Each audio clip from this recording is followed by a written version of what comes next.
There's a quiet crisis unfolding in the lives of men today, one that doesn't make headlines but echoes in the frustration of countless guys who feel like they're losing their footing. You might recognize it in the way modern masculinity is either mocked or misunderstood, leaving many men adrift, unsure of how to stand firm in a world that seems to reward either toxic aggression or passive indifference. But here's the truth: the answers aren't found in the latest trend or hollow motivational quotes. They've been waiting for us, tested by time, in the ancient philosophy of Stoicism. This isn't about suppressing emotions or putting on a tough facade. Real Stoic masculinity is about cultivating unshakable strength, clarity, and purpose qualities that don't just make you resilient but radically transform how you navigate life's chaos. Think about the last time you felt overwhelmed. Maybe it was a setback at work, a relationship strain, or just the weight of daily expectations crushing down. Society tells men to either man up in silence or drown the stress in distractions, but neither approach works. Stoicism offers a third path, facing adversity with calm precision, using every challenge as fuel to grow stronger. This philosophy doesn't just equip you to endure, it teaches you how to thrive, turning obstacles into opportunities. And the best part, you don't have to wait years to see the change. The signs of Stoic masculinity appear quietly but unmistakably in your thoughts, actions, and reactions, showing you're evolving into the kind of man who commands respect without demanding it. That's why we're diving into the 25 undeniable signs you're developing true Stoic masculinity. These aren't abstract ideals, they're practical markers, like staying composed under pressure, taking full responsibility for your life, or finding gratitude even on the hardest days. You'll recognize some in yourself already, others will reveal where to focus next, because this isn't about perfection. It's about progress. By the end of this, you'll have a clear roadmap to measure your growth and pinpoint exactly how to harness Stoic principles to build a life of unwavering confidence and quiet power. So let's begin not with theory, but with the real, tangible traits that separate the boys from the men who have mastered themselves. The first sign you're embracing true Stoic masculinity isn't about suppressing what you feel, it's about mastering how you respond. Picture this: someone tears into you with harsh criticism at work, or your plans collapse last minute. The untrained reaction might be explosive anger or sulking resignation. But Stoicism teaches something far more powerful: the ability to pause between what happens and how you choose to engage with it. Ancient philosophers like Marcus Aurelius didn't deny emotions. They recognized them as natural signals, not rulers of our actions. That's why he famously wrote in his personal journals, dissecting his own reactions to stress and insult like a scientist studying specimens. He wasn't bottling up frustration, he was examining it, asking, is this useful? Does this serve my purpose? This emotional mastery shows up in small, everyday moments. Maybe you used to spiral when stuck in traffic, white-knuckling the steering wheel.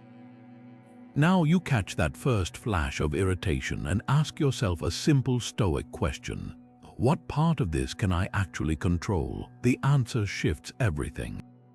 You can't control the red light, but you control whether that delay ruins your mood or becomes 10 minutes to listen to an audiobook. Even deeper, you start to notice how often emotional reactions come from unconscious judgments, like assuming criticism is a personal attack rather than feedback that could sharpen your skills. This isn't about becoming emotionless, it's about recognizing that feelings are like weather. They pass while your principles are the bedrock beneath them. A Stoic man feels disappointment when he fails, but he doesn't let it define him. He senses anger rising but channels it into focused action instead of outbursts. And when grief comes, as it inevitably does, he gives it space without letting it drown his ability to move forward. That's the real transformation. Emotions stop being obstacles and become tools, honed with the same deliberate practice as a craftsman sharpens his blade. You know this shift is happening when people start remarking on your calmness in crises, not because you're cold, but because you've learned the art of response over reaction. The second mark of Stoic masculinity cuts straight to the heart of what separates men who shape their destiny from those who get swept along by it, absolute ownership of every action and outcome. Imagine two colleagues passed over for the same promotion. One spirals into blame, the boss plays favorites, the system's rigged, while the other audits his own performance. Did he communicate his ambitions clearly? Master skills that set him apart. This is the fork in the road where victimhood and virtue diverge, and Stoicism leaves no ambiguity about which path builds real strength. Epictetus, the enslaved philosopher who turned adversity into wisdom, framed it best with his inner citadel metaphor: external events. A lost job, a betrayal are like arrows aimed at a fortress. They only wound if you lower the drawbridge and let them in. True power lies in guarding what's yours to control, your judgments, efforts, and reactions. This principle transforms how you handle conflict. Say your partner snaps at you after a long day. The victim reflex says, "They ruined my night," shifting all agency to their behavior. Ownership flips the script. How will I meet this tension? Will I escalate or de-escalate? It's not about accepting fault for things beyond you.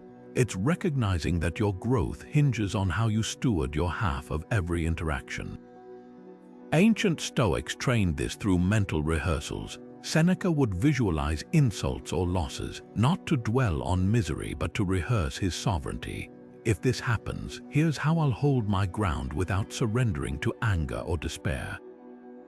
Modern life tests this daily. That friend who always cancels plans, victim mentality stews in resentment. Ownership either adjusts expectations or re-evaluates the friendship. Missed a workout, blaming a busy schedule keeps you weak. Admitting you chose Netflix over the gym puts the dumbbell back in your hand. The shift is subtle but seismic. You stop seeing yourself as a leaf tossed by life's winds and start acting as the tree, bending when necessary but rooted in deliberate choice. Notice when this trait takes hold, you catch yourself mid-complaint and pivot to solutions. You thank critics instead of rebutting them, mining even harsh feedback for useful nuggets. And when failure comes, as it will, you dissect it like Marcus Aurelius reviewing battle plans, asking not who's to blame, but what did this teach me? That's the citadel at work. No misfortune can breach your peace unless you hand it the keys. The third sign of Stoic masculinity reveals a counterintuitive truth. Real strength isn't built in comfort but forged through deliberate discomfort. Picture a world where convenience is king. Meals delivered in seconds, temperatures controlled with a tap, distractions available anytime, yet something feels off. Luxury hasn't made us tougher, it's made us softer, more fragile. The Stoics knew this 2,000 years ago. Seneca warned in his letters that endless ease corrodes character like rust on a blade. He didn't advocate misery for its own sake, but understood what modern science now confirms. Voluntary hardship trains resilience like nothing else. This isn't about macho posturing or punishing yourself. It's systematic training, the mental equivalent of lifting weights. Ancient Stoics slept on thin mats, embraced hunger between meals, and wore light clothing in winter. Today, it might mean turning the shower cold for the last 30 seconds, skipping the snooze button to rise early, or taking the stairs instead of the elevator. These are small battles, but they wire your brain to handle life's unavoidable hardships with calm precision. Think of it as building calluses on your mind. Just as hands toughen from handling rough tools, your psyche strengthens when you willingly face discomfort rather than flee it. Consider the athlete who trains in bad weather. While others wait for perfect conditions, he learns to perform regardless. That's the Stoic edge when chaos comes, and it always does. You're not derailed because you've practiced functioning amid turbulence. Even deeper, there's a psychological shift. Discomfort stops being something to dread and becomes a signal of growth. The sting of cold water isn't just bearable, it's a reminder I control my reactions. The hunger pangs before a delayed meal, proof you're not enslaved to impulses. The modern twist, luxury isn't just physical.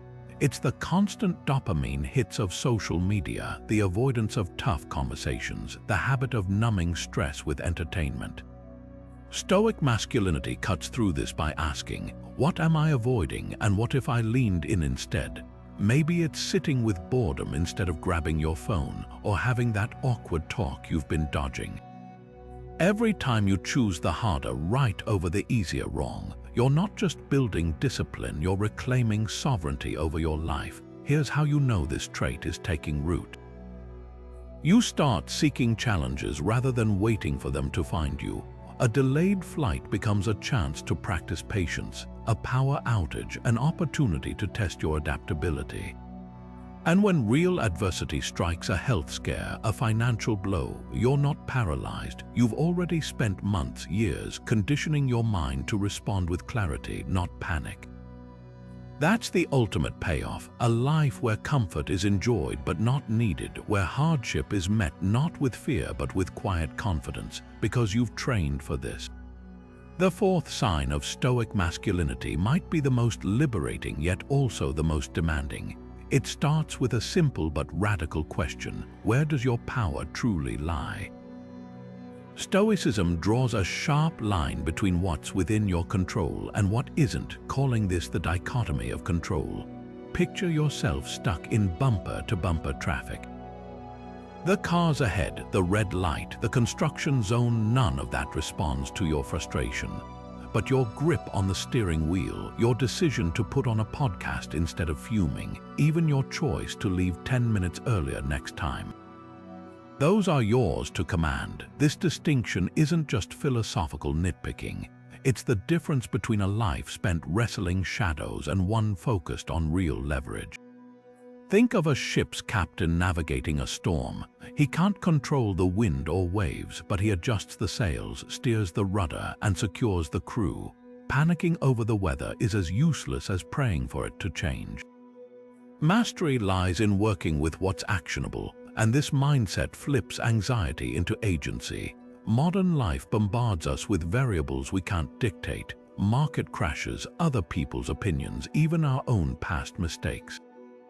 The Stoic doesn't waste energy cursing these realities. He redirects it to where he has traction. The practical power of this principle shows up in high-stakes scenarios. Take a job interview. You can't control who else applied or the interviewer's mood, but you control your preparation, your punctuality, and how you present your skills. Athletes embody this daily. A basketball player can't dictate the referee's calls, but he can hone his free throw accuracy so one bad decision doesn't sink the game. Even in relationships, this lens changes everything. You can't force someone to love or respect you, but you choose how to show up with integrity, consistency, and boundaries. What makes this so transformative isn't just the reduction in stress, though that's profound, but the surge in effectiveness. Anxiety thrives in the gap between what we want to control and what we actually can.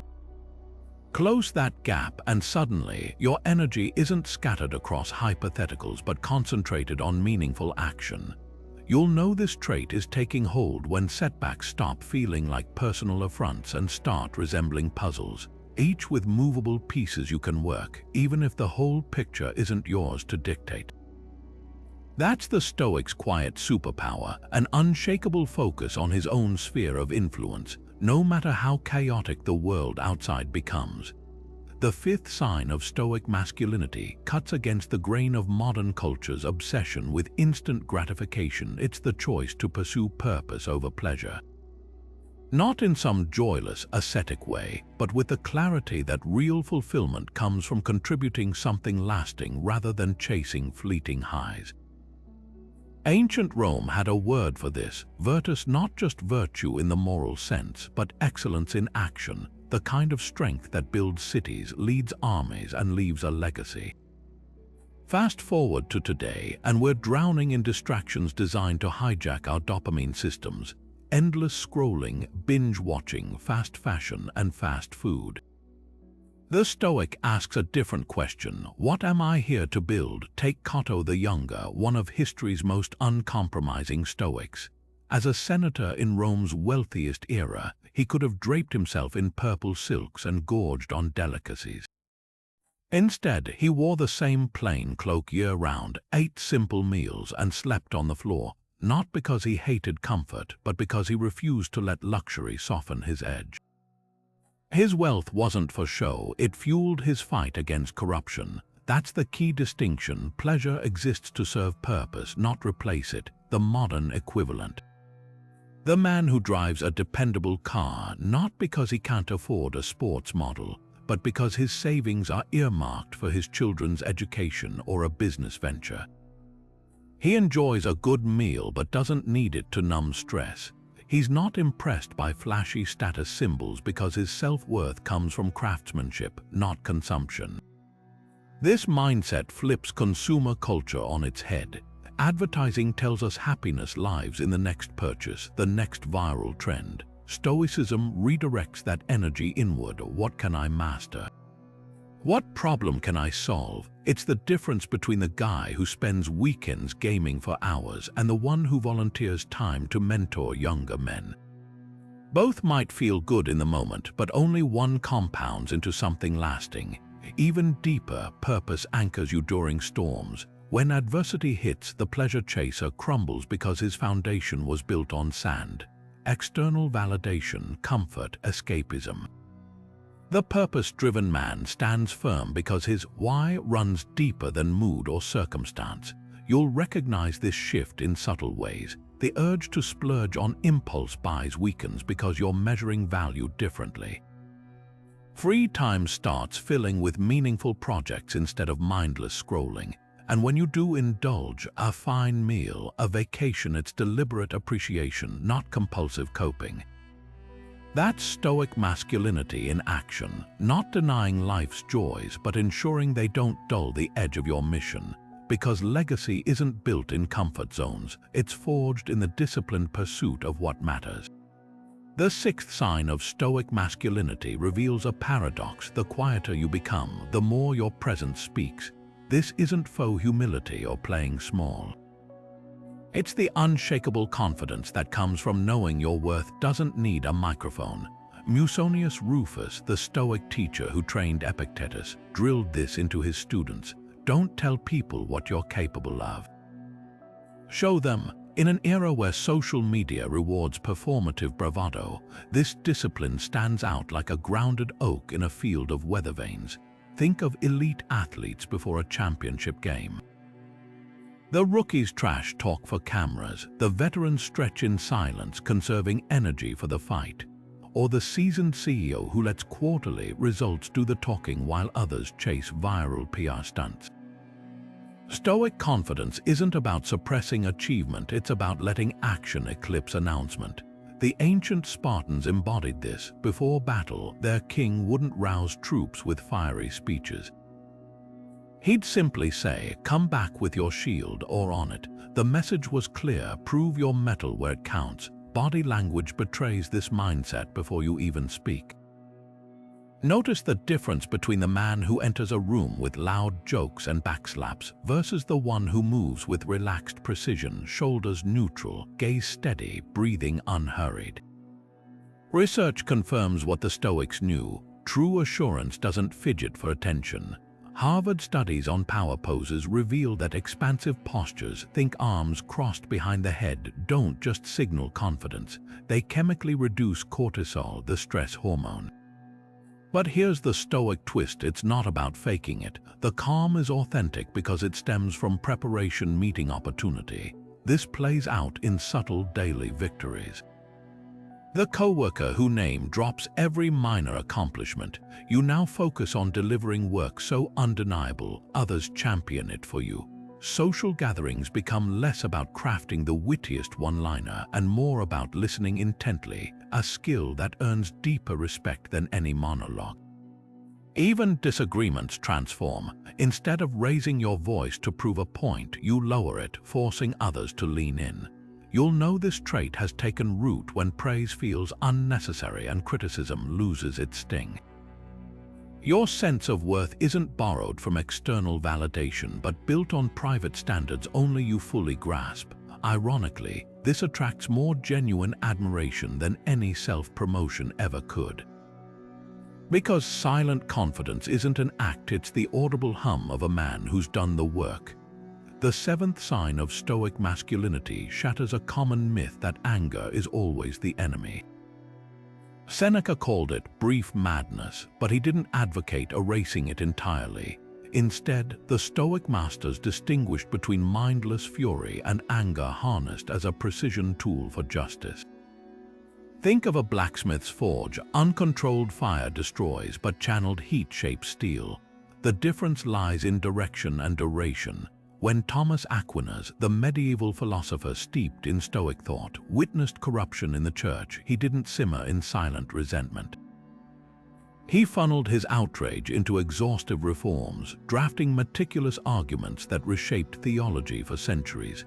That's the Stoic edge: anger as a spark, not a wildfire. Modern life constantly tests this balance. The co-worker who undermines you in meetings, the systemic injustice on the news, these demand more than passive acceptance. But reacting like a volcano ensures you burn bridges rather than build solutions. Here's how Stoicism reframes it: anger signals a value has been violated. Your job isn't to suppress the signal but to interrogate it. Is this worth engaging? Can I act effectively? If yes, proceed with icy precision. If no, dismiss it like a mistaken alarm. The ancient Spartans exemplified this. Before battle, they'd ritually sacrifice to the muses not for bloodlust but to cool their minds, ensuring combat fury didn't override strategy. This disciplined approach transforms conflicts. Imagine discovering your partner lied about finances. Blind rage might unleash accusations that poison trust. Stoic anger pauses to ask, what's the goal here? Reconciliation, accountability. Then it crafts actions to serve that end, perhaps a calm but firm audit of shared accounts or setting new transparency rules. Even in societal issues, this mindset separates protesters who burn buildings from those who draft legislation. Both feel outrage. One leaves rubble, the other reform. You'll recognize this trait emerging when insults stop triggering reflexive counterattacks and start prompting strategic assessments. That guy who cut you off in traffic. Ranting wastes energy. Reporting reckless driving to authorities, if warranted, channels it. The key isn't eliminating anger but domesticating it, keeping it on a short leash, ready to be released only when it can do real work. Because true strength isn't measured by how loud you roar, but by how deliberately you act when provoked. The eighth sign of Stoic masculinity might seem jarring at first until you grasp its paradoxical power. While modern culture tiptoes around the subject, Stoics lean into death awareness with unflinching clarity. This isn't some Gothic obsession with the macabre. It's a deliberate practice called memento mori, Latin for remember you must die. Picture Marcus Aurelius, the most powerful man in Rome, sitting alone at midnight with his journals, not plotting conquests but reflecting on his own end. You could leave life right now.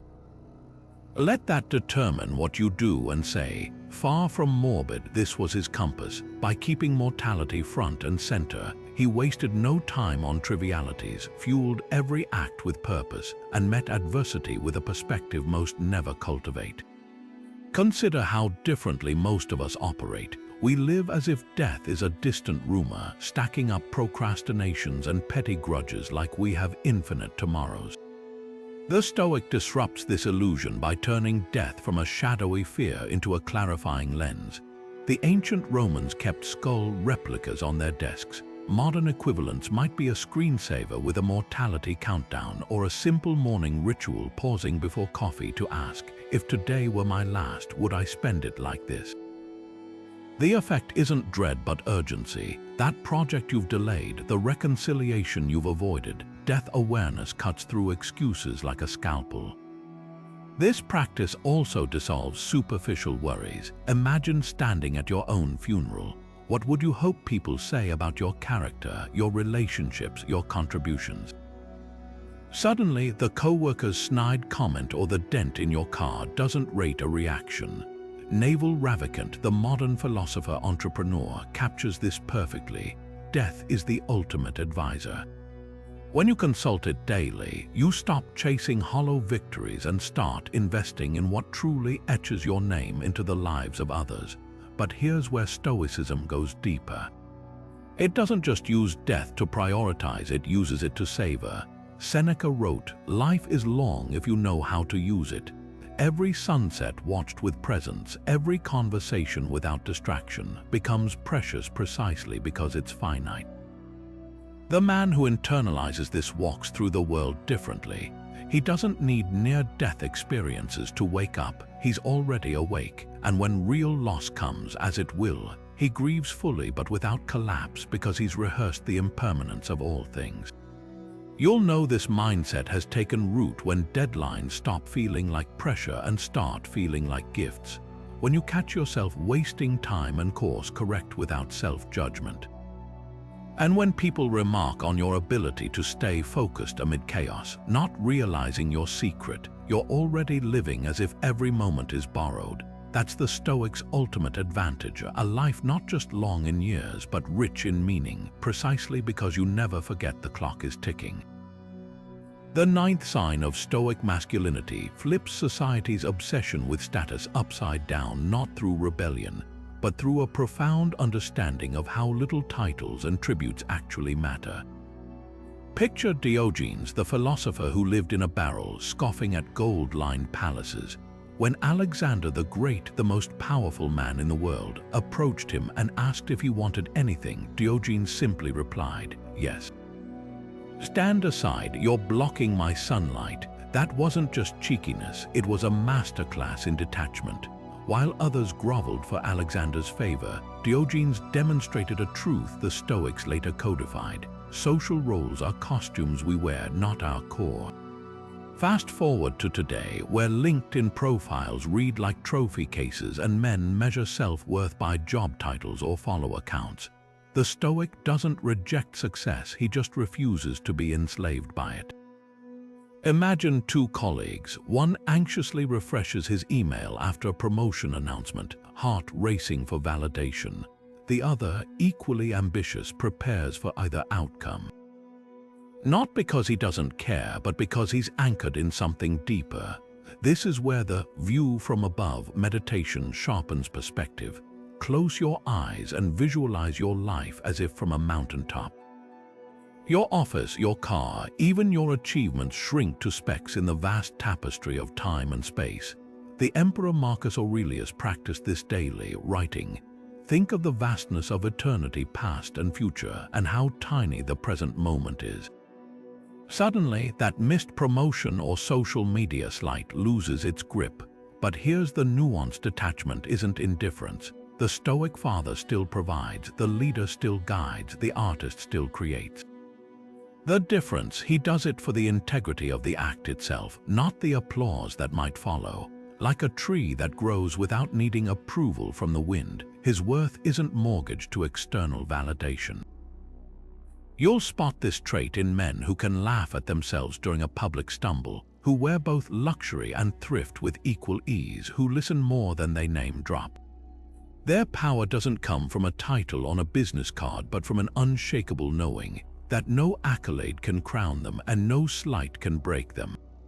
Practical detachment shows up in small rebellions. It's the executive who eats lunch with interns, the wealthy man who drives a decade-old truck without apology, the social media user who posts infrequently because real life happens off-screen.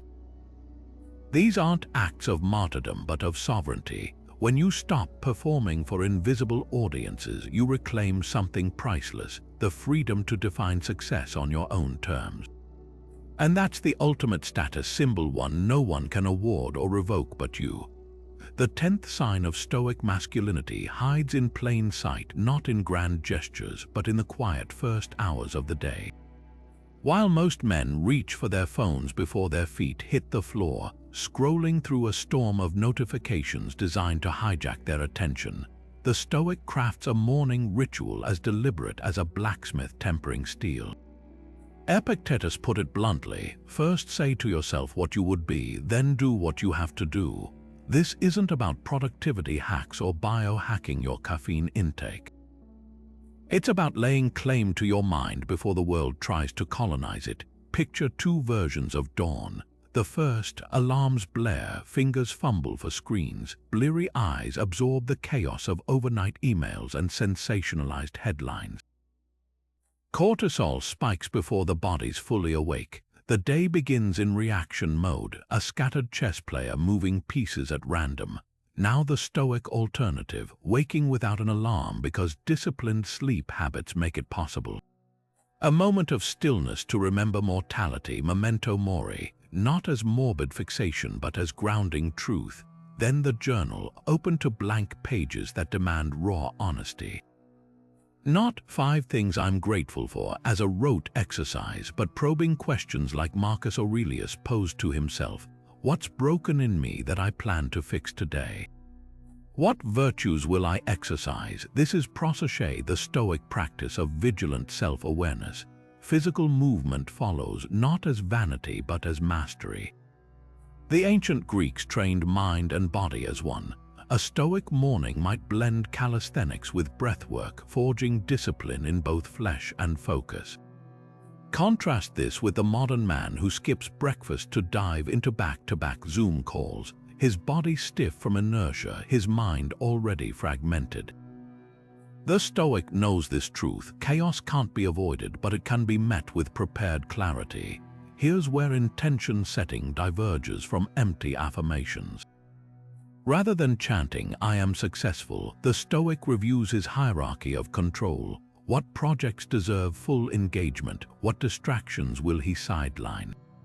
Like a general surveying a map before battle, he identifies where to deploy energy and where to build defenses. The phone stays in another room until this mental armor is secured. You'll recognize this trait in the calm efficiency of men who seem inexplicably ahead of the day's demands. While others drown in morning chaos, they've already anchored themselves in purpose. Their secret isn't more hours, it's the deliberate act of shaping time rather than being shaped by it. Because the first victory of the day isn't over external challenges, it's over the entropy within. The 11th sign of Stoic masculinity reveals itself not in calm seas, but in how a man stands when the storm tries to break him. Few tests compare to what Navy pilot James Stockdale endured, shot down over Vietnam, imprisoned for 7 years in the infamous Hanoi Hilton, tortured over 20 times. Yet when philosophers later studied his survival, they found not blind hope or sheer stubbornness, but a masterclass in applied Stoicism. Stockdale himself credited Epictetus, "Some things are up to us, some are not." While other prisoners cracked under interrogation or clung to unrealistic release dates, Stockdale focused laser-like on his inner fortress, the unassailable space where his captors couldn't reach. He couldn't stop the beatings, but he controlled whether they extracted useful intelligence. He couldn't know if he'd survive, but he could ensure that if he died, it would be with dignity. This wasn't theoretical philosophy, it was life and death psychology under extreme duress. Modern crises may lack bamboo cages and shackles, but the Stoic framework remains identical. Picture an ER doctor during a mass casualty event: the chaos, the limited resources, the split-second decisions. Panic is contagious, but so is composed focus.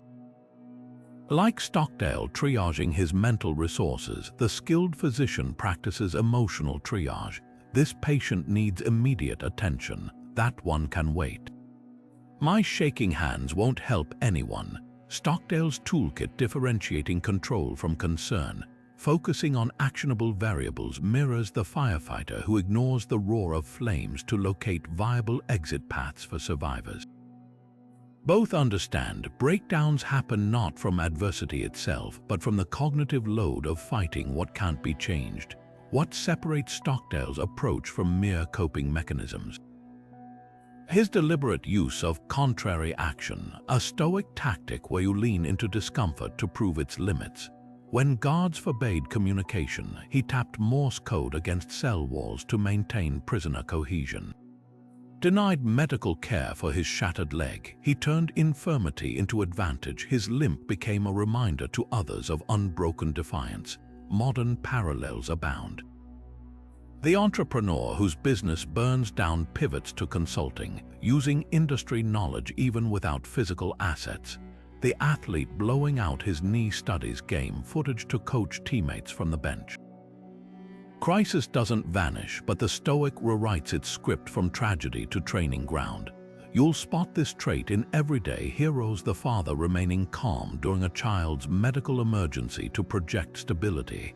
The IT specialist methodically containing a data breach while executives panic.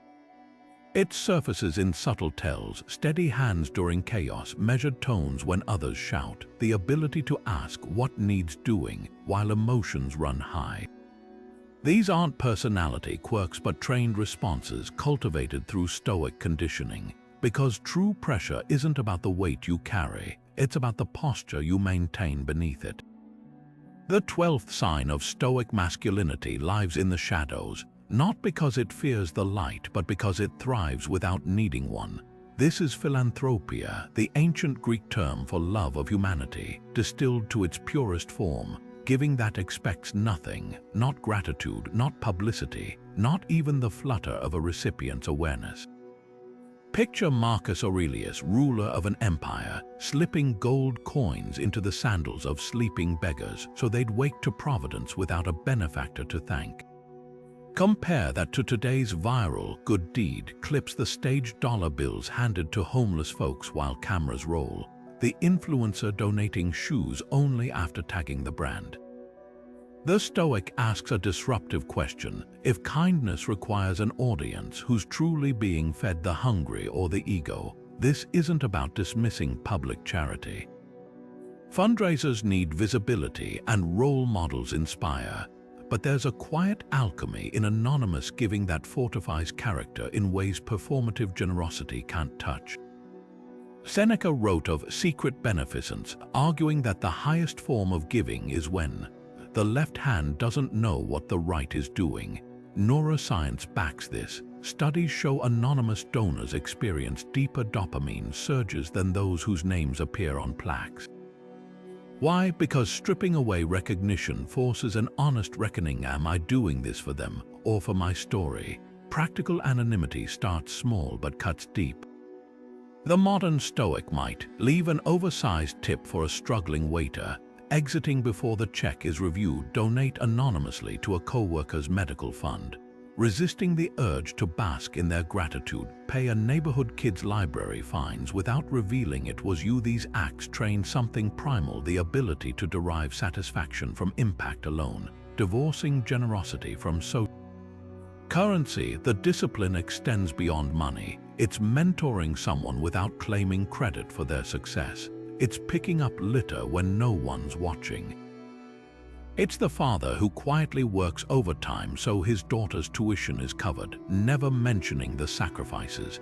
These are the fingerprints of philanthropia, invisible by design, yet indelible in their effect. You'll know this trait has taken root when you catch yourself pausing before sharing a kind act on social media, asking not should I post this, but why would I? That's the Stoic's litmus test, when secrecy becomes the reward, and the only audience that matters is your own uncompromising standard. The 13th sign of Stoic masculinity silences the noise of modern conversation, not with Stoic indifference, but with profound attention. This is prosoch in action, the ancient practice of vigilant awareness now applied to the lost art of listening. Picture Zeno, founder of Stoicism, lecturing in Athens when a heckler interrupted with relentless insult. Rather than retaliate or dismiss the man, Zeno listened with such focused intensity that the crowd grew silent in anticipation. Finally, he responded not to the insults but to the pain beneath them, offering wisdom that turned the heckler into a devoted student. That moment captures a truth modern men often miss. Real strength isn't measured by how much you speak, but by how deeply you hear. Today's world drowns in dialogue without depth. Meetings where everyone waits for their turn to talk instead of building on ideas. Dates where partners rehearse responses instead of absorbing each other's stories. Social media threads that resemble parallel monologues rather than exchanges. Stoic listening cuts through this by treating attention as a discipline, not passive reception, but active engagement. Neuroscientists confirm what the ancients knew. When we truly listen, our brainwaves sync with the speakers in a phenomenon called neural coupling. It's not just polite, it's transformative. Practical training begins with the echo technique, a drill Epictetus would have endorsed. Before offering your perspective, paraphrase the other person's point with precision.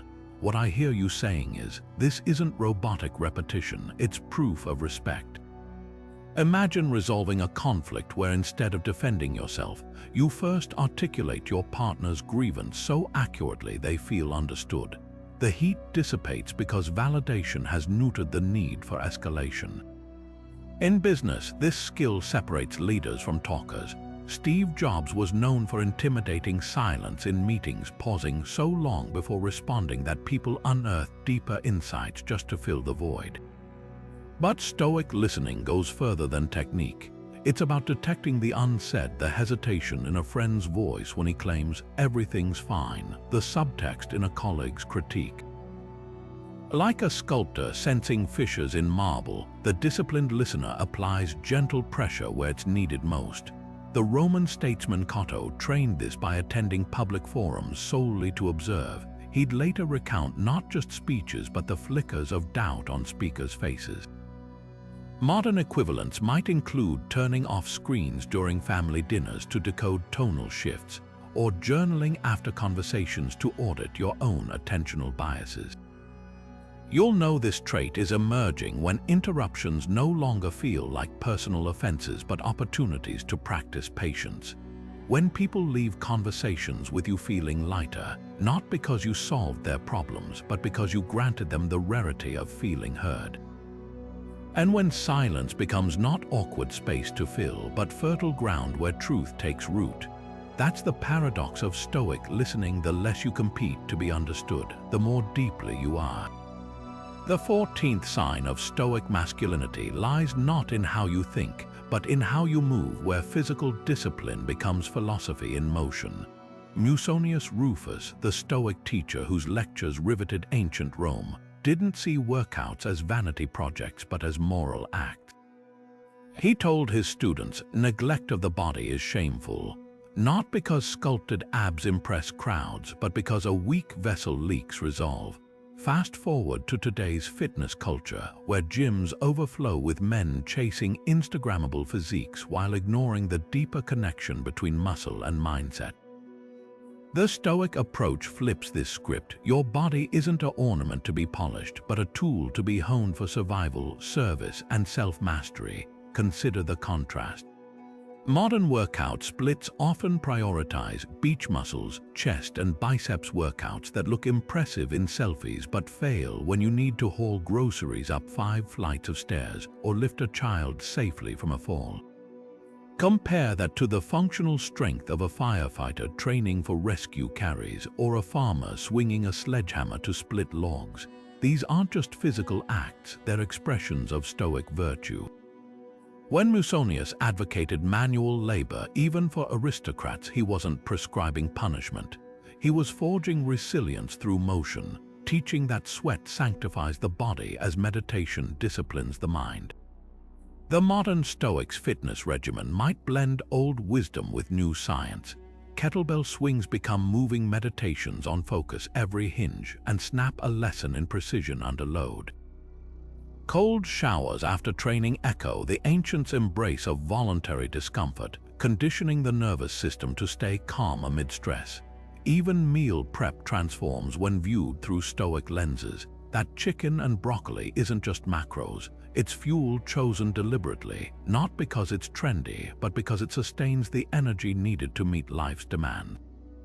But here's where most men miss the mark. They'll suffer through brutal workouts yet crumble at a critical email or a toddler's tantrum. Physical discipline only ascends to Stoic practice when it trains more than muscles, when the patience to perfect a deadlift carries over to patience with a struggling coworker, when the grit to finish a 5th mile mirrors the grit to finish a draining project. You'll recognize this integration when rest days don't feel like failures but like strategic recovery, when injuries prompt reflection rather than resentment, and when someone asks why you train, the answer has less to do with mirrors and more to do with mastery. Because the body, in Stoic terms, is neither to be worshipped nor neglected but wielded with the same respect a warrior shows his sword, sharp enough to protect, strong enough to serve, and disciplined enough to never turn against its owner. The 15th sign of Stoic masculinity defies Wall Street's frenzied mantra that more is always better instead. It asks a question that cuts through financial noise: what's the price of your peace? Seneca, the wealthy Stoic who advised Emperor Nero, saw money not as evil but as dangerous when untethered to wisdom. His letters brim with warnings we've ignored at our peril. It's not the man who has too little who's poor, but the one who craves more.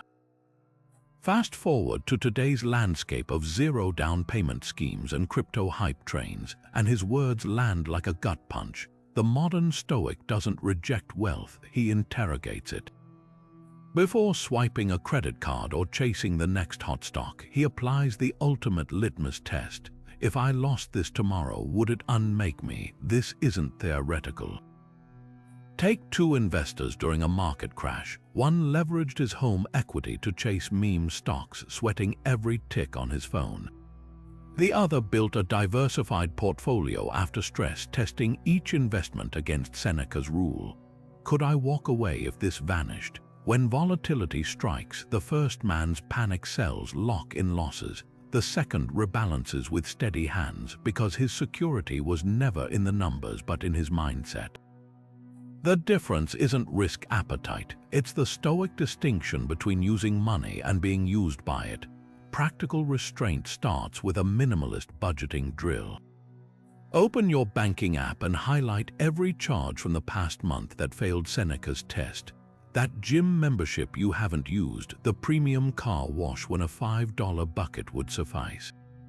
Each is a leak in your financial lifeboat, not because the amounts are large, but because they train dependence on non-essentials, the Stoic alternative.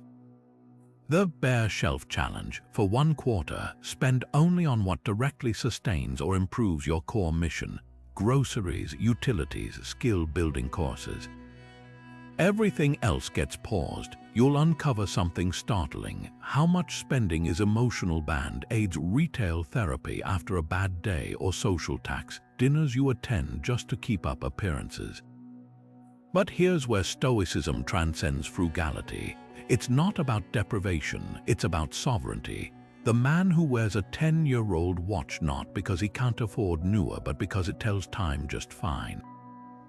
He's richer than the paycheck-to-paycheck executive leasing a Rolex to impress strangers. This mindset echoes in Warren Buffett's infamous frugality. Billionaire status hasn't moved him from the same Omaha house he bought in 1958. Why? Because wealth to the Stoic isn't display, its options. The freedom to walk away from toxic clients, to take sabbaticals for deep work, to fund a parent's medical care without hesitation. You'll recognize this trait emerging when luxuries lose their luster unless they serve a purpose beyond signaling status, when market downturns prompt curiosity rather than panic. And when someone asks what you do for fun, your answer doesn't hinge on spending hiking, reading, crafting, all activities where the richest and poorest meet as equals.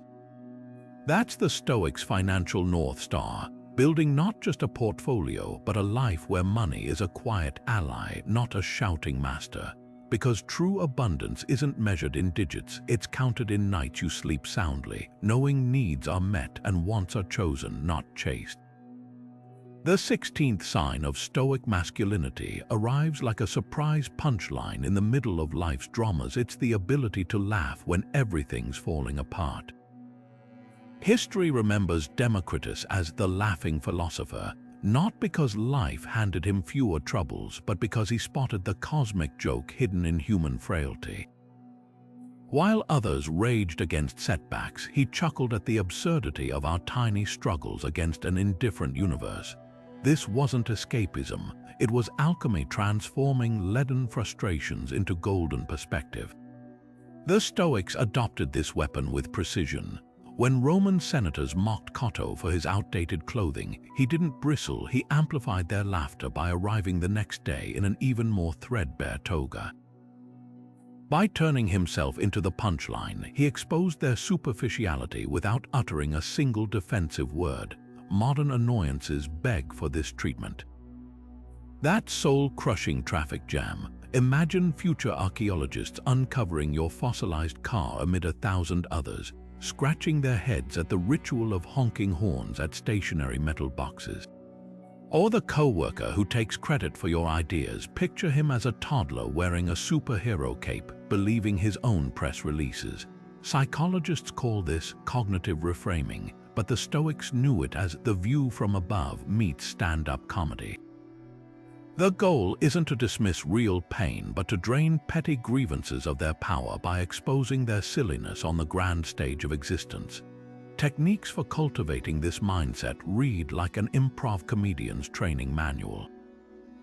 First, the absurdity audit. When frustration flares, ask, how would this look in a silent film? Visualize your red-faced yelling at a printer jam as a Chaplin-esque dance of flailing limbs and flying paper. Next, the tragic punchline, inspired by Epictetus' reminder that it's not things that disturb us but our judgments about them. When your flight gets cancelled, craft a mock headline. Local man defeated by weather, PowerPoint plans in shambles. The act of writing it forces emotional distance, revealing how minor the crisis truly is. But there's a crucial line between levity and avoidance. Stoic humor never mocks genuine suffering. It weaponizes laughter against first-world problems and ego wounds. Navy SEALs demonstrate this brilliantly during Hell Week. When hypothermia sets in and muscles fail, the best instructors crack dark jokes about the stupidity of voluntarily lying in freezing surf at 3 a.m. The laughter isn't just morale, it's neural warfare, releasing endorphins that blunt pain and sharpen focus. Similarly, the entrepreneur weathering bankruptcy might joke about his minimalist lifestyle upgrade, not to deny the struggle but to retain agency within it.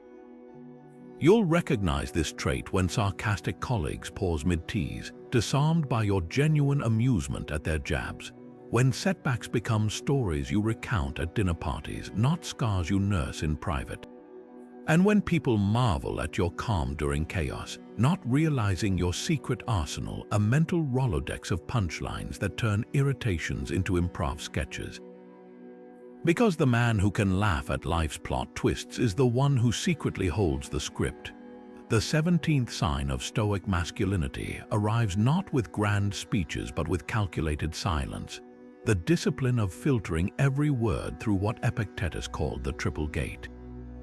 Before speaking, the Stoic asks 3 ruthless questions. Is it true? Is it necessary? Is it kind? This ancient mental checkpoint flips modern communication on its head. Picture the average social media feed: hot takes fired like stray bullets, overshared dramas begging for validation, outrage dialed to 11 for clicks. Now contrast that with Cotto the Younger, whose legendary one-line verdicts could sway Roman Senate votes. When Pompey demanded unfair privileges, Cotto didn't rant. He simply said, "What's illegal once is illegal always." 7 words that cut through spin like a scalpel. This selective speech isn't about repression, it's about precision. Think of how surgeons don't just wield scalpels, they sterilize them first. The triple filter performs that same purification for language, that juicy gossip about a co-worker. It might pass the truth test but crumbles at necessity. The brutal honesty you considered unloading on your partner, possibly true, but does it heal or just wound? Even kindness alone isn't enough. Empty niceties that obscure hard truths fail the necessity gate. Marcus Aurelius journaled about this nightly, scolding himself for unnecessary words that wasted energy better spent on actions. Modern professional circles reveal masters of this craft. Watch a seasoned CEO field hostile questions, each reply stripped to its essence, no filler to exploit. Or a special forces medic under fire, commands like tourniquet now convey urgency without panic. Compare that to the corporate meeting hijacked by rambling anecdotes that circle real issues like vultures afraid to land. The Stoic distinction, one communicates, the other merely vocalizes. Training this skill starts with small denials. Next time you're about to complain about traffic, apply the triple filter. True, sure, necessary. Will it reroute the cars ahead? Kind, only if groaning entertains your passengers. The silence that follows isn't awkward. It's the sound of reclaimed agency. Amp up the challenge by trying Cotto's one-line drill. Condense work feedback to a single sentence. Summarize a political debate in 10 words. This forces distillation of thought, revealing how much chatter is mental static. You'll recognize this trait emerging when others lean in to catch your rare comments. When you pause mid-argument to ask, does saying this improve anything? And when your written messages shrink in length but expand in impact, like a poet who trades cheap rhymes for telegraphic depth. Because the ultimate Stoic flex isn't holding your tongue, it's proving that when you do speak, the world adjusts its posture to listen. The 18th sign of Stoic masculinity transforms ordinary moments into proving grounds for mastery, what gladiators called the pause before the strike. Picture two combatants in the Roman arena. The novice swings wildly at every provocation, exhausting himself on feints and theatrics. The veteran, though, he breathes just one deliberate inhale between the challenger's taunt and his own response, long enough to separate reflex from strategy, instinct from wisdom. That fractional delay isn't hesitation, it's the hinge on which control turns. Modern neuroscience confirms what the ancients practiced. The simple act of counting 3 breaths before reacting drops cortisol levels by nearly 20%, shifting brain activity from the impulsive amygdala to the analytical prefrontal cortex. This is the Stoic's secret weapon in a world addicted to knee-jerk reactions, the ability to widen the gap between what happens and how you meet it. Take a scene every man recognizes. Your boss ambushes you with harsh criticism in front of colleagues. The untrained response, flushed cheeks, clenched fists, maybe a defensive outburst that burns bridges.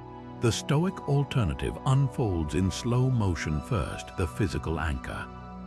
Feel your feet on the floor, the weight of your watch on your wrist, the slow expansion of your diaphragm. These aren't stalling tactics, they're neural circuit breakers. Like a gladiator assessing his opponent's stance, you're scanning for the strategic opening. Is this feedback valid? Does responding now serve my goals?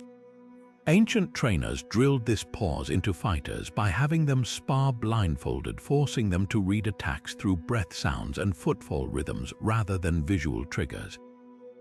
Today's equivalent, practice debates with a timer set to 10-second delays before each reply.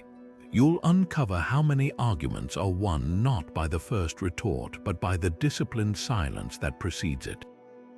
But here's where Stoics elevate this beyond mere technique.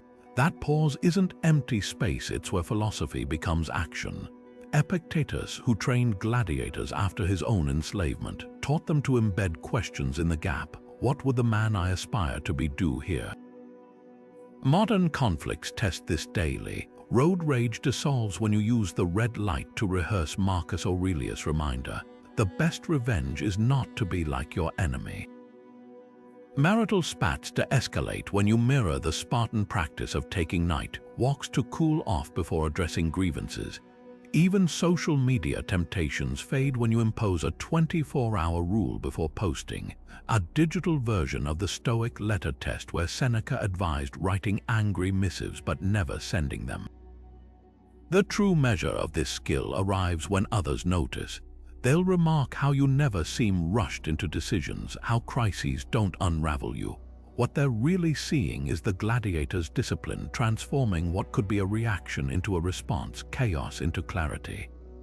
Because presence isn't about never feeling provoked, it's about proving, breath by breath, that you're no longer a slave to every passing storm. The 19th sign of Stoic masculinity shatters the illusion that wisdom has an expiration date. It's the relentless pursuit of growth long after formal education ends. Seneca's letters to Lucilius weren't lectures from a master to a pupil. They were notebooks from one student of life to another, penned by a man in his 60s who still signed his name as fellow learner.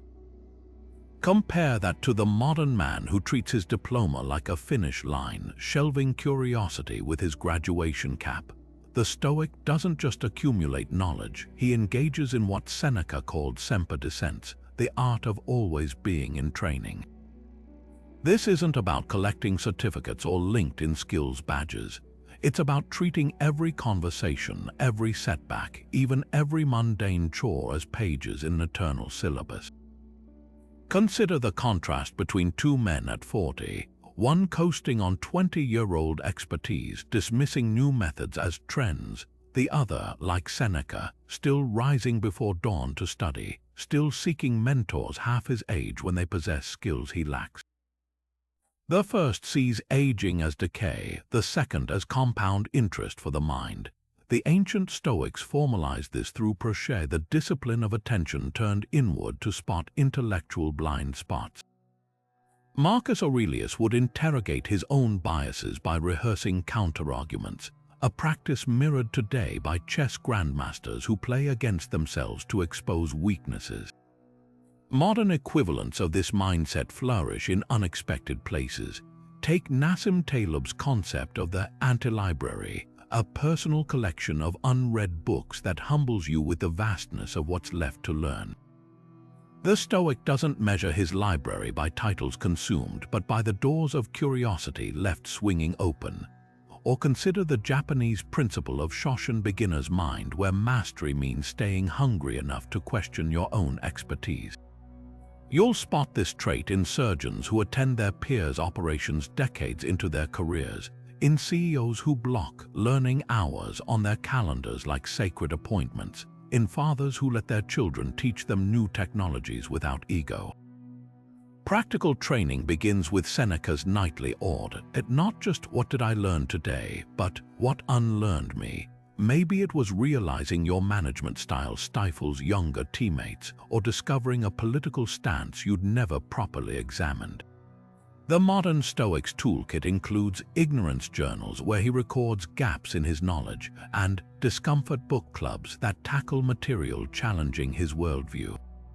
This isn't self-improvement as chore, it's growth as oxygen, because the man who stops learning doesn't just stagnate. He becomes a relic in his own lifetime, mistaking the walls of his experience for the horizons of possibility. The true mark of this trait, when people lean in to ask how you knew some obscure fact and your answer surprises them, "I didn't until last week," or when your role models keep getting younger because you've learned to mine wisdom without the crutch of seniority. Most tellingly, when failures stop feeling like indictments and start resembling pop quizzes from a universe that never stops teaching. That's the Stoic's secret. He walks through life not as a graduate but as a perpetual freshman, energized rather than embarrassed by all he has yet to discover. Because the finest minds leave space between their thoughts for new light to shine through. The 20th sign of Stoic masculinity redefines power itself not as a crown to wear, but as a cloak to wrap around those you lead. Marcus Aurelius sketched this ideal in his Meditations with the metaphor of the shepherd king, the ruler who sees his flock's survival as his sacred duty. Imagine the CEO who walks the factory floor at dawn, not to micromanage but to spot where boots are wearing thin. Contrast this with the modern rockstar boss, whose leadership begins and ends with self-congratulatory memos and corner office perks. The Stoic leader asks a radically different question at day's end. Did I make those around me stronger today? History offers stark comparisons. Emperor Nero fiddled while Rome burned, hosting banquets as citizens suffered. Marcus, his philosophical successor, sold imperial treasures to feed famine victims and drafted laws in his tent between military campaigns. This distinction isn't ancient trivia, it's the fork in today's leadership road. The toxic workplace boss demands loyalty while sowing fear, measuring his worth by how many jump at his email timestamps. The Stoic counterpart builds loyalty by modeling it, knowing authority flows not from titles but from trust. Modern research confirms this. Google's Project Aristotle found psychological safety. The feeling that teams won't be punished for mistakes outperforms individual brilliance in driving results. Practical service leadership starts with Marcus' nightly audit from Book 5 of Meditations. What did I do for the common good today? Did I lead with patience or pride? Where did I mistake compliance for commitment? These questions cut through leadership theater, that manager who stays late to help a junior employee debug code. He's not just fixing errors, he's telegraphing that no task is beneath someone who truly serves. The coach who benches his star player for violating team values. He's proving standards aren't slogans but living contracts. Even in parenting, this mindset reshapes dynamics. The father who tells his son, "because I said so," breeds resentment. The one who explains, "here's why this matters," cultivates understanding. The Shepherd King's tools are disarmingly simple but transformative when wielded with consistency. Active listening that replaces interrupting with "say more about that." Public credit taking that shifts to "Maria engineered this solution." Decision-making that swaps "my vision" for "our best collective thinking." You'll recognize this trait's emergence when promotions come without lobbying, when your team outperforms while you're on vacation, and when former direct reports become lifelong allies. Because true authority isn't taken, it's freely given by those who have felt the weight of your dedication lift them higher. The 21st sign of Stoic masculinity transforms the spaces we inhabit from passive backdrops into active allies, an art Seneca perfected during his forced exile in Corsica's harsh terrain. Stripped of Rome's luxuries, he didn't just endure the desert, he weaponized it, writing, "I have made this barren rock my academy." While lesser men would have crumbled under scorching sun and scorpions, Seneca turned deprivation into design, proving environment isn't fate, it's raw material waiting for deliberate shaping. Modern neuroscience echoes this ancient insight. Studies show cluttered spaces spike cortisol by 20%, while orderly environments sharpen focus like cognitive caffeine. The Stoic doesn't just occupy space, he engineers it to amplify his purpose. Consider the difference between two home offices. One's a minefield of distractions, buzzing phones, blinking notifications, a chair angled toward tempting game consoles. The other embodies what legionaries called castrametatio, the Roman practice of fortifying camps with ruthless efficiency. A single monitor replaces multi-tab chaos. Noise-canceling headphones stand guard against auditory intrusions. Even the lamp's placement follows Seneca's exile principle. Light falls precisely where needed, leaving the rest in purposeful shadow. This isn't sterile minimalism, it's environmental triage, removing everything that doesn't serve your legion's mission. Practical mastery starts with trigger audits. Walk your space like a Stoic scout assessing terrain. Does your couch's siren call defeat workout intentions? Rearrange it to face your dumbbells, not the TV. That smartphone charging next to your pillow, exile it to the kitchen overnight, transforming bedtime from scroll sessions into the sleep sanctuary Galen prescribed. Even clothing choices become environmental strategy. Marcus Aurelius wore plain tunics not from poverty, but to eliminate morning decision fatigue centuries before Silicon Valley discovered the concept. The deeper layer, treating spaces as feedback loops. Seneca's desert writings birthed his greatest works not despite austerity but because of it. Modern equivalents flourish in calibrated environments. The writer who paints his walls sage green to boost creativity. A Hugh Stanford researcher's link to divergent thinking. the mechanic who organizes tools like a surgeon's tray to reduce cognitive load. You'll know this trait has taken root when visitors sense your personality in your spaces without a single trophy or status symbol. Just thoughtful arrangements that whisper, "Here lives a man who masters what most neglect." Because true environmental control isn't about dominating your surroundings, but aligning them so seamlessly with your values that willpower becomes obsolete. The final test arrives when chaos breaches your defenses: a power outage, a travel delay, a last-minute workspace change. The Stoic doesn't unravel, he adapts, carving order from disorder like a Roman general building winter quarters from frozen ground. His real fortress was never the walls, but the discipline to build them anywhere. The 22nd sign of Stoic masculinity refuses to flinch from one of life's few guarantees: pain. Not by denying its existence, but by redefining its role from enemy to instructor. Epictetus, the philosopher who walked with a limp from childhood slavery, framed this with surgical precision.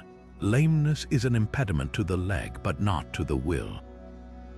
Picture two men with identical injuries. One curses his crutches as prison bars. The other adjusts his gait and maps routes with benches for rest.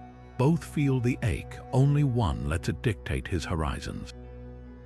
This isn't about gritting teeth through suffering. It's about separating sensation from surrender. Modern pain science validates what the Stoics intuited. Neural pathways remodel based on the meanings we assign to discomfort. Chronic pain patients who reframe their condition as a puzzle rather than a life sentence often regain functionality faster, even when physical damage remains. Voluntary discomfort drills turn this philosophy into lived experience. Roman recruits trained barefoot on jagged terrain not to punish themselves, but to prove that feet adapt when minds allow. The modern equivalent might be the athlete who schedules ice baths after intense workouts, not because they feel good, but because they teach the nervous system that temporary misery isn't an emergency. Or the musician with arthritis who practices scales through stiffness, discovering that pain's volume knob can sometimes be turned down by focused attention. These aren't masochistic rituals, they're controlled burns to prevent uncontrolled wildfires of future suffering. Consider Navy SEALs surviving Hell Week. Their instructors don't just push physical limits, they systematically dismantle the belief that discomfort equals danger. When trainees collapse during beach runs, they're ordered to roll in the surf until their uniforms freeze, not to break them, but to reveal their unbreakable core beneath the panic. Civilian applications abound. The desk worker battling sciatica can reframe his standing desk not as a concession, but as an upgrade to metabolic health.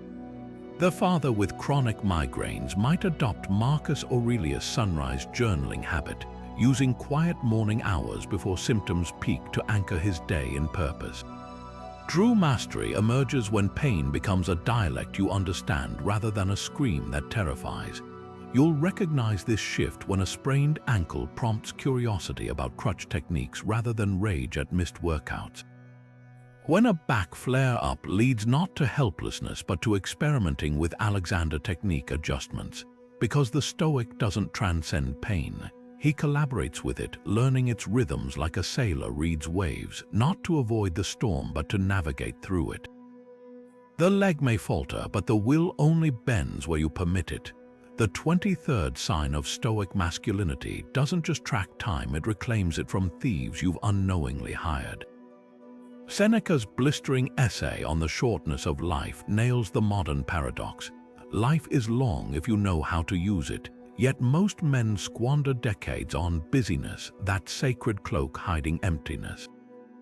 Picture two calendars side by side, one jammed with back-to-back meetings, social obligations scrolling endlessly, the inbox as a cruel treadmill, the other. Vast white spaces between intentional blocks, time for deep work, for loved ones, for staring at oak trees without guilt. The difference isn't efficiency hacks, it's a fundamental reorientation where every hour passes what the Stoics called the deathbed test. Will this matter when I'm taking my last breath? Consider how brutally this filter operates. That committee meeting where your seat filler number 12 struck, the hour lost daily to doom scrolling through political outrage porn. Erased, even productive tasks get interrogated. Is grinding overtime for a promotion your family won't enjoy worth missing bedtime stories?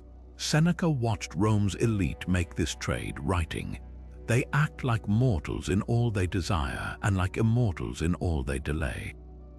Fast forward to today's executive trading his daughter's ballet recital for a quarterly report no one will remember in 5 years, the Stoic alternative. Treat time as your most sacred currency, spending it where the compound interest of meaning grows. Practical sovereignty starts with a ruthless audit. Print last month's calendar and highlight in red any activity that wouldn't pass the deathbed test. The goal isn't austerity but intentionality, reallocating those reclaimed hours to what Stoics called eudaimonia, the deep flourishing that comes from aligned action.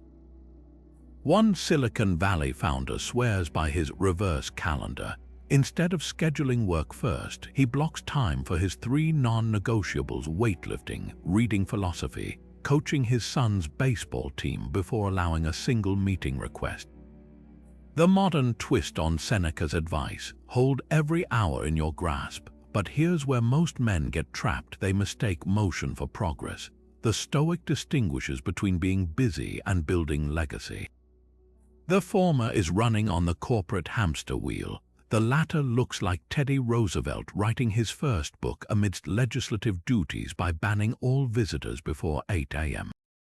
Or the carpenter teaching his trade to at-risk youth on weekends, knowing skills outlive paychecks.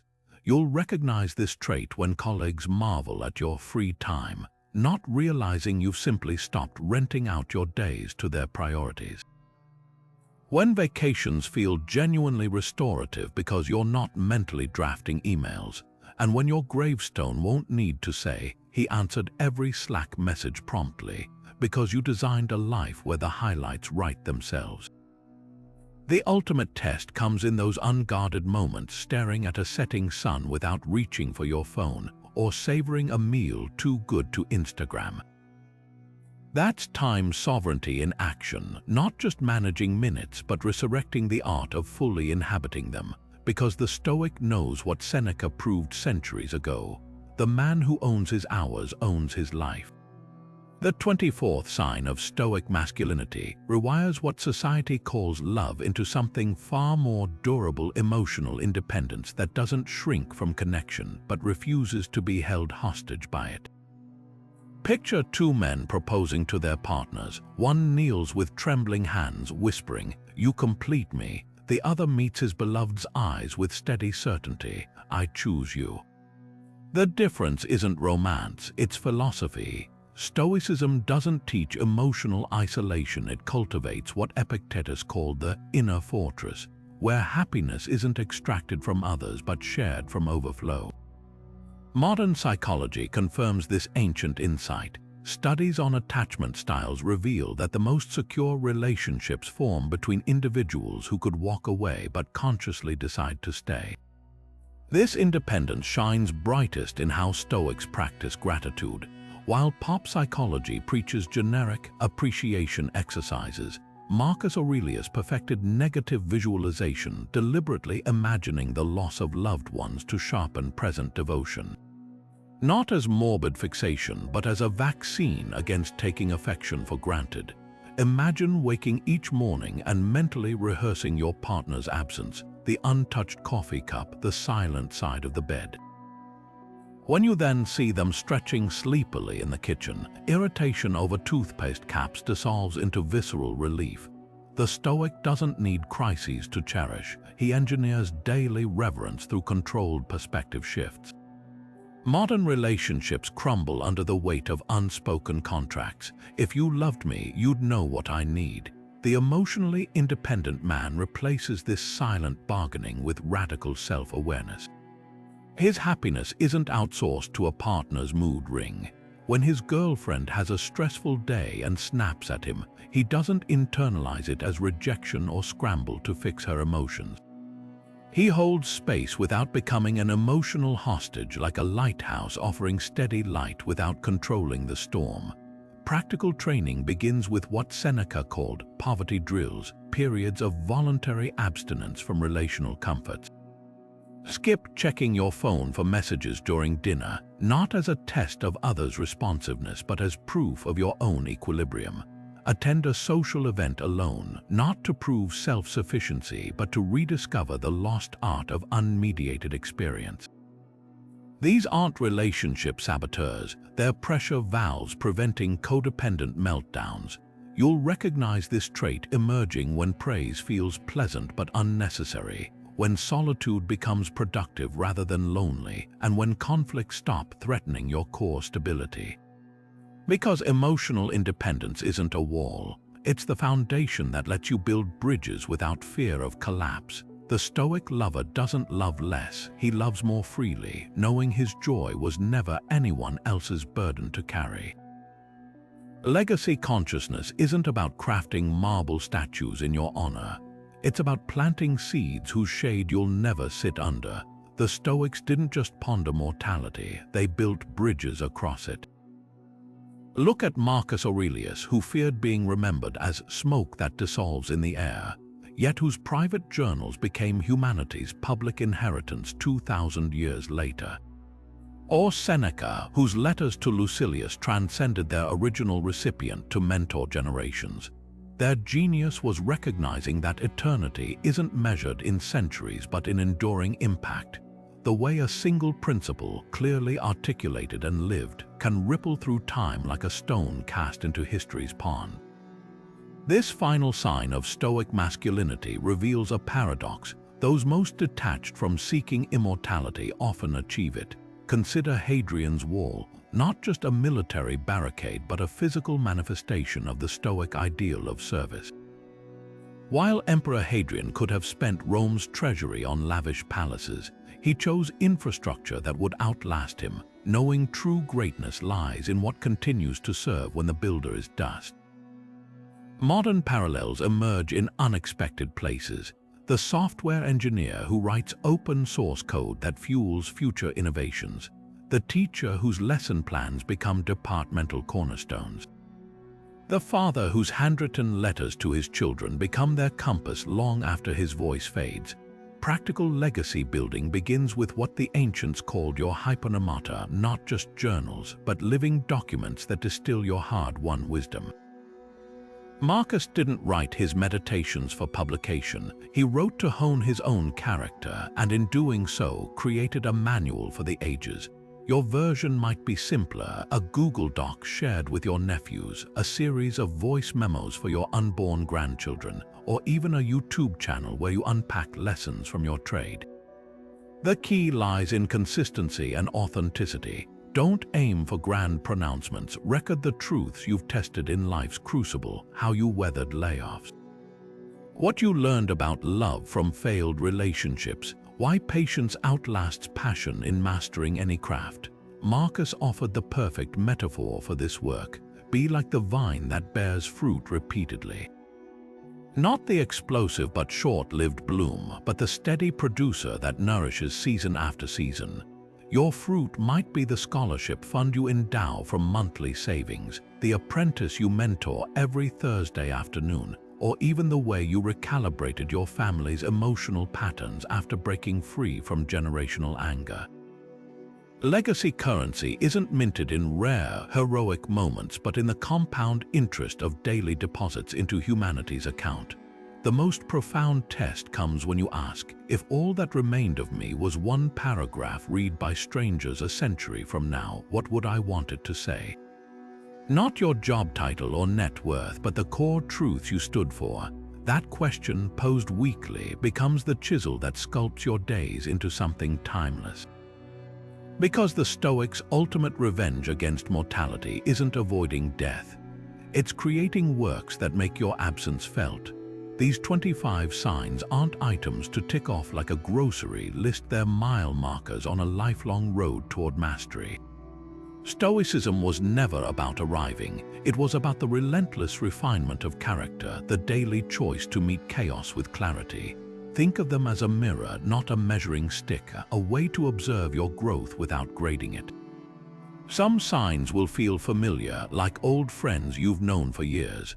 Others might glare back at you like uncharted territory. That's the point. The man who masters emotional control but struggles with voluntary discomfort isn't failing, he's identifying where his training needs to deepen. Here's your challenge: don't try to overhaul everything at once. Mastery moves at the pace of consistency, not intensity. This week, pick one sign that resonates, or better yet, one that unsettles you. Maybe it's practicing that gladiator's pause before reacting to provocation, or conducting a ruthless audit of how you spend your most precious resource, time. It could be as simple as leaving an anonymous act of kindness, just to prove to yourself that your generosity doesn't need applause. Then return to this space. The comments aren't just a section, they're your agora, your modern Stoic forum. Share what unfolded when you tested these principles against real life. Did memento mori shift how you spent Tuesday afternoon? Did the triple speech filter save you from a pointless argument? Your breakthroughs, big or small, become torches for others navigating the same path. Because Stoicism was never meant to be pondered in isolation, it thrives when put to work, when the rubber of philosophy meets the road of daily living. The journey continues where you take it next.